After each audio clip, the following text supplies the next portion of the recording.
Welcome back to the Deep Dive. We're here again, sorting through some fascinating sources to bring you the core insights.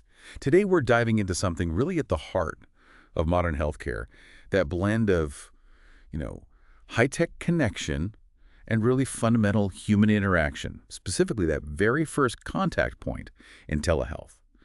It's a huge question, isn't it? How do you actually build trust, show genuine care when you're, well, not physically there? It's more than just good Wi-Fi, right? It's about that emotional connection. It really is. It's foundational, especially I think in mental health care. We're talking about those first moments, building that therapeutic relationship when, the usual cues, the handshake, the shared waiting room, they're just gone. They're digital.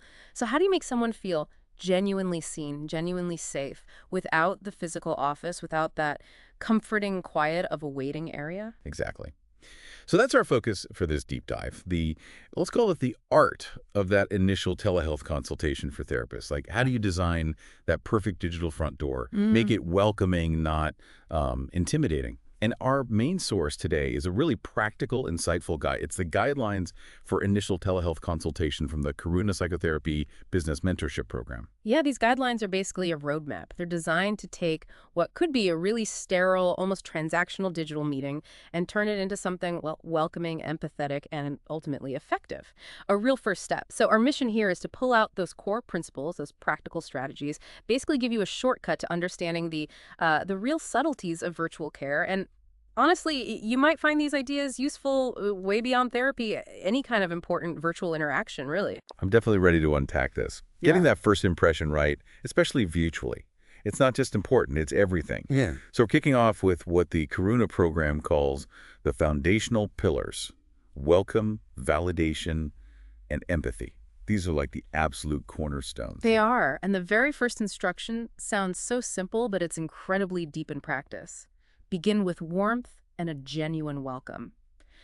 Now, in person, that warmth comes from, a smile, maybe the room itself, the lighting, offering someone water, little things that signal safety. Right. Things we probably don't even consciously register half the time. Exactly. But in telehealth, almost all of that is gone, or at least it's filtered, maybe distorted by the tech. Yeah, you're just a face on a screen, sometimes maybe just a voice. If Yeah. the connection's bad, maybe a blocky face and a choppy voice. Yeah. So how do you actually project genuine welcome? Just with your voice, your tone, those first few words. You can't exactly give a warm nod if the video's glitching. It really forces you to be incredibly intentional with your voice. It's about projecting warmth through maybe a slightly softer tone, speaking at a measured pace, not too fast, not too slow, and using phrases that explicitly say, welcome. Think about those tiny cues we rely on, face-to-face, a slight head tilt, maybe softening your eyes. You have to kind of translate that into the audio. Like, even a deliberate pause before you respond can signal you're fully present, fully listening. Imagine the client, they might be feeling super vulnerable, maybe anxious about even asking for help, unsure about the tech. That immediate felt warmth can be like an anchor. It cuts through the anxiety. It's a message sent verbally saying, it's okay, you're safe here, I'm with you. It sort of bypasses the thinking brain and calms the nerves right away. That makes total sense. Creating a psychological safe space, not just a digital meeting link. And the Karuna guy gives this great example. I'm glad you're reaching out today. What prompted you to seek support now? Yeah. What's the magic in that specific phrasing? Oh, it's doing several things at once, really cleverly. First, I'm glad you're reaching out today. That's direct validation. It acknowledges their effort, their courage, without explicitly saying, you're brave. It subtly reframes seeking help as a strength. And second, the question, what prompted you to seek support now? It's open, it invites their story on their terms, it signals right away, this is about you, tell me what's going on. It's not like a closed question, it's an invitation. Yeah, it puts them in the driver's seat immediately, which must feel empowering. And that builds right into the next point in the guidelines, validating their courage and maybe past experiences. And that's more than just saying hello, isn't it? Oh, definitely. It's huge. Think about how much courage it takes to pick up the phone or click that link, especially for the first time. There's still so much stigma, maybe personal shame, fear of the unknown, or maybe they've had a bad therapy experience before and they're, hesitant. Acknowledging that courage up front, it can just dissolve barriers. It says, I see you, I get that this is a big deal, and I respect it. It helps chip away at any feelings of weakness or shame they might be carrying, turns vulnerability into acknowledged strength. It's like saying, hey, I know this wasn't easy, and I really appreciate you being here showing up for yourself. The guide's example nails this. I appreciate how challenging this step can be. Thank you for trusting us. That "thank you for trusting us" bit feels significant, more than just polite. Absolutely. It's not just manners, it's a statement of like mutual respect. It respects their vulnerability, yes, but it also expresses confidence in the process, in the collaboration that's about to start. It frames it as a partnership from moment one. By saying, thank you for trusting, you're acknowledging the weight of that trust and implicitly promising to handle it with care. It sets this collaborative tone before you even get into the weeds of why they called. So you've laid down that warmth, that validation, the client's starting to feel a bit safer maybe. How does that set the stage for empathy? What's the link there? It's the natural next step. Once that initial trust starts to bud, the next pillar is showing empathetic understanding. And the Karuna Guide really zeroes in on this. Practice active listening details matter greatly in telehealth interactions. Okay, and I immediately get why details matter greatly is even more critical virtually. In person, you're absorbing so much passively, right? How they sit, if they fidget, their breathing, tiny facial flickers, all that context. But online, especially if the video isn't perfect or maybe it's audio only, you're relying so heavily on the words they choose, how they say them, the pauses, the tone shifts. What little visual data you get feels amplified. Exactly. You lose that whole spectrum of subtle nonverbal stuff. So every verbal cue, every pause, every slight change in tone, every visible expression, if you have video, becomes magnified in importance. Active listening here means you have to listen harder, almost. You're listening not just to the words, but for the feeling underneath, the things left unsaid. It demands real focus.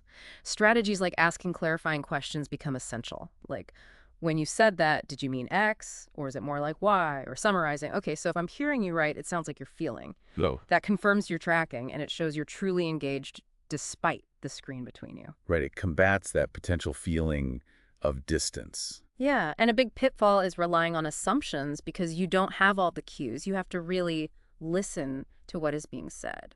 And that focused listening flows right into the next guideline, reflecting understanding through empathetic statements. It's one thing to hear it, process it, but another to show you actually get the feeling behind it. That's the core of it. Empathy isn't just listening, it's showing you've grasped the emotional reality of what they're sharing. When a therapist makes a good empathetic statement, it's like saying, I hear the feeling behind your words. That's just fundamental for trust, for psychological safety, especially online, where someone might feel more isolated. It cuts through that isolation, makes them feel seen, feel validated in their struggle. It's like building a bridge. It's like holding up a mirror to their feelings, confirming, yes, what you're feeling is real, and I see it. The example they use is so simple but effective. It sounds like you're managing quite a bit right now. It's not asking, it's stating with compassion. It's brilliant because it's non-judgmental. It doesn't minimize, doesn't offer cheap advice. Managing quite a bit, it gently acknowledges the weight they're carrying. It validates their struggle without being pushy. It creates this immediate sense of being understood. And it naturally opens the door for them to say more if they want to, because they know they're in a space where their feelings are accepted.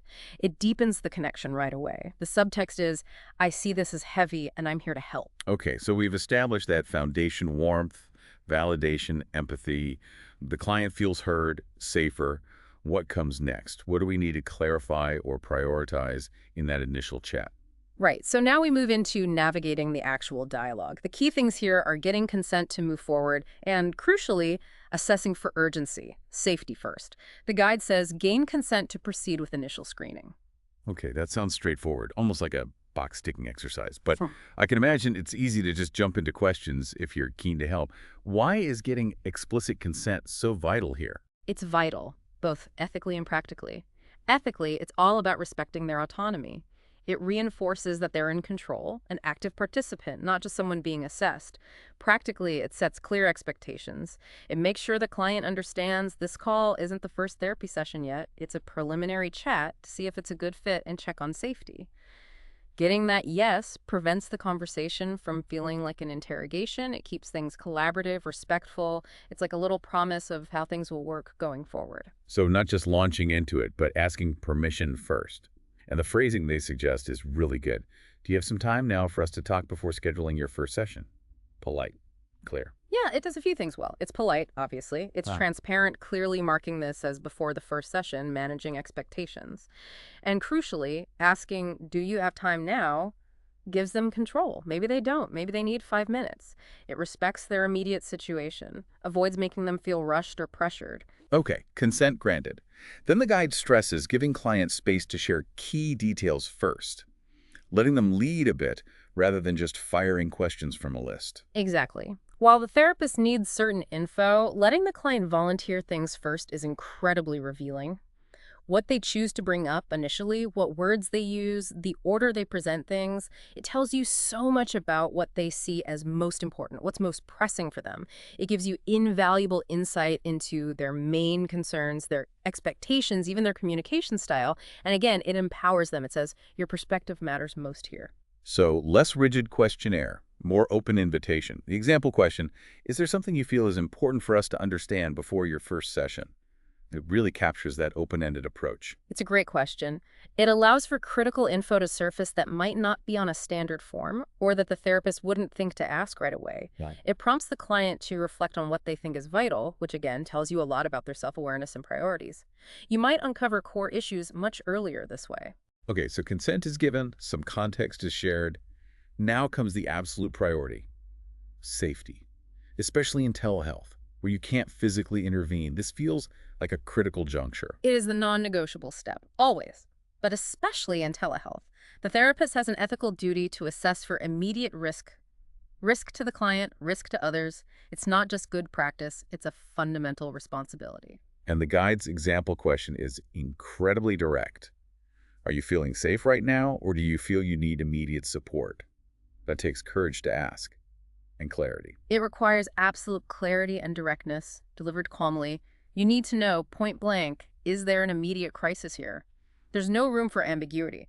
The therapist's tone is key, calm, steady, not panic to help ground the client if they are in crisis. And if the answer is yes, if they do need immediate support, the guideline says conduct a thorough risk assessment. What does that actually involve when you're remote? That sounds incredibly challenging. It is one of the most high-stakes parts of the job. A thorough risk assessment means digging into the specifics of the risk. Are we talking suicidal thoughts? Homicidal thoughts? Are there plans? Means? Intent? Have there been past attempts? Is there psychosis impacting safety? Is there immediate danger like domestic violence? The therapist has to be prepared. They need emergency contacts, readily available crisis lines, local emergency services numbers, mental health crisis teams before the call even starts. They need to know the local protocols for getting help to someone remotely, because in that moment, the therapist becomes a remote first responder. They might need to stay on the line while help is dispatched or connect the client directly to a crisis service. The biggest challenge is not being there physically. You can't remove lethal means. So your assessment skills and your ability to coordinate external help swiftly are paramount. Wow, what if they hang up during that assessment? That's a huge concern. Therapists usually have protocols to try to reconnect, and if they have enough information and believe there's imminent risk, they may need to contact emergency services for a wellness check.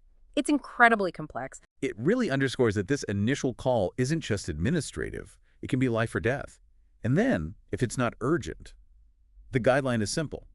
If non-urgent, proceed with scheduling. Correct. Once you've confirmed there's no immediate crisis, you can then pivot smoothly to the practical stuff.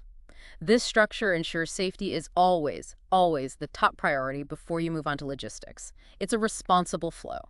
Okay, so safety confirmed, crisis averted, or handled. Now we can talk practicalities and preparation. Setting the stage for success, clearing hurdles before session 1. First up, demystifying the telehealth tech itself. Yes, you absolutely have to tackle potential tech anxiety head-on. For lots of clients, telehealth might still feel weird or complicated. You don't want tech stress getting in the way of the actual therapy, so that means clearly explaining the platform, checking connectivity needs, and crucially, emphasizing the use of secure IPA-compliant platforms like the secure video link mentioned. That's non-negotiable for privacy, confidentiality, and frankly, legal reasons. It builds trust. Right, it's not just any video chat app. It needs specific security features, data encryption, maybe a BAA, a business associate agreement, ensuring they handle health info properly. And yeah, tech glitches during a sensitive conversation, that could totally derail things. Totally. A dropped call, bad audio, confusing interface, it breaks the connection, causes frustration. So being proactive helps. Suggesting they test their internet beforehand, maybe close other programs, charge their device, use headphones for privacy and clarity. Small tips can make a huge difference. The example phrasing, we'll use a secure video link, I'll send this to you via email before your session, is so neat. Clear, reassuring about security, tells them what happens next. Simple. It hits all the key points concisely. And building on that, the guide talks about addressing other tech barriers, making sure they have reliable internet, yes, but also that critical, private, quiet space. Ah, yes, the private space issue. That seems like a really common practical challenge for people. Not everyone has a home office they can just retreat to. Exactly. It's essential for confidentiality and focus, but it can be a real hurdle. Therapists need to explore this gently. Can they use headphones? Is there a time when the house is empty? Could they use a sign on the door? Sometimes, believe it or not, people use their car for privacy. It's about creative problem solving with the client, acknowledging their reality. Sometimes, if true privacy just isn't possible, you might even have to discuss if telehealth is the right fit, or if maybe audio only is better than video in their specific situation. It's about ensuring they feel secure enough to be open. So it's tech setup, physical environment. Hmm. What other admin details need sorting out up front? These are the nuts and bolts that can cause friction later if they're not clear from the start. The guide flags payment and insurance verification, being totally transparent about costs, copays, deductibles, how insurance works, or if there's a sliding scale, it's crucial. Getting financials clear up front avoids nasty surprises, reduces money stress, and lets the client focus on the therapy itself, not worrying about the bills. Sets clear expectations again, builds trust, and then required forms completion, sent electronically. What kind of forms are we talking about, and why electronic? Usually it's things like the informed consent for treatment rights, responsibilities, confidentiality limits, intake questionnaires, getting background info, symptoms, goals, privacy notices like HIPAA agreement, and billing agreements. Sending these electronically is just way more efficient in telehealth. Clients can fill them out on their own time before the first session. It saves valuable session time for actual therapy instead of paperwork. It's usually faster for them, too, and less admin for the practice. Makes sense, though I guess you'd need a backup plan if someone isn't comfortable with digital forms. Oh, absolutely. You need to be ready to walk them through it, maybe do a verbal intake over the phone if necessary, though electronic is generally better for clear records. Okay, so all the groundwork is laid, emotional connection, safety checks, practical details sorted. How do you wrap up that initial consultation call effectively, leaving them feeling supported and ready? The art of the close, as you said. Right. This is about making sure the next steps are crystal clear and reassuring. First point. Schedule and confirm the actual telehealth intake session. There's real psychological power in nailing down that next appointment right away. It turns the idea of therapy into a concrete plan. It reduces uncertainty, reinforces commitment, gives them something definite to hold on to. Moves it from maybe to when. Yeah. And then clear instructions for those digital forms they need to do beforehand. Clarity prevents anxiety, I imagine. Absolutely. Just saying fill out the forms isn't enough. Clear, simple, step-by-step instructions, maybe even a link to a quick guide or video makes it easy, less stressful, removes friction. You can't assume everyone's a tech whiz. Good point. And then offering a follow-up reminder, email, text, secure message. Seems like a small thing, but thoughtful. It's great practice. Helps the client remember, obviously, which reduces no-shows for the therapist. But offering options for how they get the reminder, text, email, portal message that shows flexibility caters to their preference. It's another little client-centered touch. Okay, logistics sorted, appointment made, forms explained, reminder set up. What's the final grace note? How do you ensure they hang up feeling positive, supported? The guide really stresses closing with genuine reassurance and explicitly saying the door is open for questions before the first session. Those last moments matter just as much as the first. It's the final impression, ending with warmth, reinforcing that you're there to help, not just during sessions, but in between if questions pop up. That builds that sense of ongoing support. It combats any lingering anxiety. Even just feel free to reach out if anything comes up before we meet can make a huge difference. It says you're not alone in this. That makes a lot of sense. Now, this guide seems focused on the client calling directly. But you mentioned earlier, sometimes it's someone else calling for them, a partner, parent, friend. How did these guidelines adapt then? That must add layers of complexity, especially around privacy. It really does, and it happens quite often. The Karuna program has a specific section. When someone calls on the client's behalf, the first rule is simple. Aim to maintain the guidelines above, so that warmth, empathy, urgency check. You extend all of that to the person calling. They're often worried, maybe stressed themselves, and they're the gateway. How you treat them matters. Okay, so be just as welcoming and validating to the caller. But then comes the privacy minefield, right? You can't just start discussing the potential client with them. Exactly. That's the next critical guideline. Clarify preferred communication channels, direct client or representative. This is where you have to tread very carefully, ethically. You need to communicate effectively with the caller while fiercely protecting the potential client's confidentiality and right to autonomy. The ultimate goal is always to connect directly with the person seeking help, if possible and appropriate. But the caller might be crucial for initiating contact or providing context. So you might say something like, "Thank you so much for reaching out for client's name. For privacy reasons, I can really only discuss general service information with you right now. My main goal is to connect directly with client's name when they're ready. How can we best facilitate that?" You set boundaries clearly but kindly.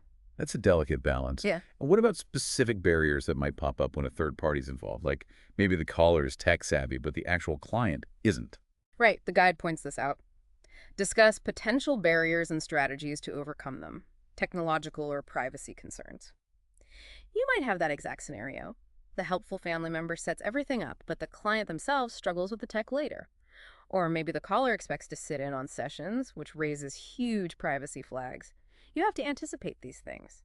Maybe you gently educate the caller about the need for the client's privacy during sessions. Maybe you explore how the client themselves prefers to communicate. Maybe you brainstorm ways the client can find a truly private space. It requires proactive problem solving, always remembering your primary ethical duty is to the potential client, assuming they are an adult. It sounds like navigating third-party calls requires even more careful application of all these principles. So bringing this all together, Karuna sums it up with 6 overall goals for initial telehealth contact. These seem like a great checklist. They really are. They pull everything we've discussed into a clear framework. The first goal, be welcoming and reassuring. That foundational warmth we talked about, setting the stage, creating safety right off the bat. Then, validate and empower the client, acknowledging their strength, giving them agency from that very first interaction, showing respect.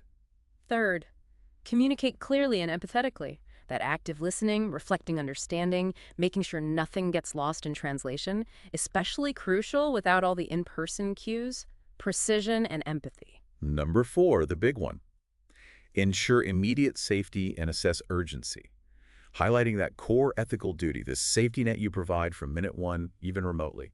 Fifth goal, address technological and practical logistics, smoothing out those potential bumps in the road tech, forms, money so the actual therapy can be the focus, removing barriers. And finally, number 6, which seems to wrap it all up, set positive expectations for collaborative telehealth care, showing how all those previous steps together build that foundation of trust, clarity, and partnership needed for therapy to work well online. Exactly. It demonstrates that effective telehealth isn't just possible, it's built on these deliberate, human-centered actions.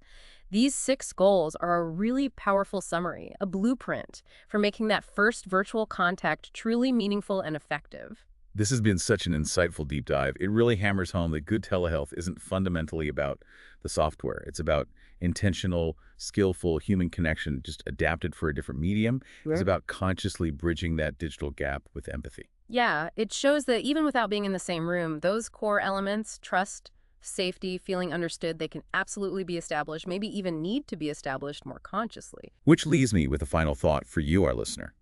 Thinking about these detailed steps for building trust and safety in a high-stakes virtual setting like therapy, how could you apply these principles elsewhere? Think about other important remote interactions, maybe a crucial client pitch online, onboarding a new team member virtually, even having a difficult HR conversation over video. Could that same focus on warmth, validation, clear communication, logistical smoothness, and maybe even a form of safety checking apply? What can you take from the therapist's virtual toolkit into your own world? Something to chew on. It's fascinating how universal those principles of good human connection really are, isn't it? Making people feel seen and safe works everywhere. It really does. Until next time, keep diving deep.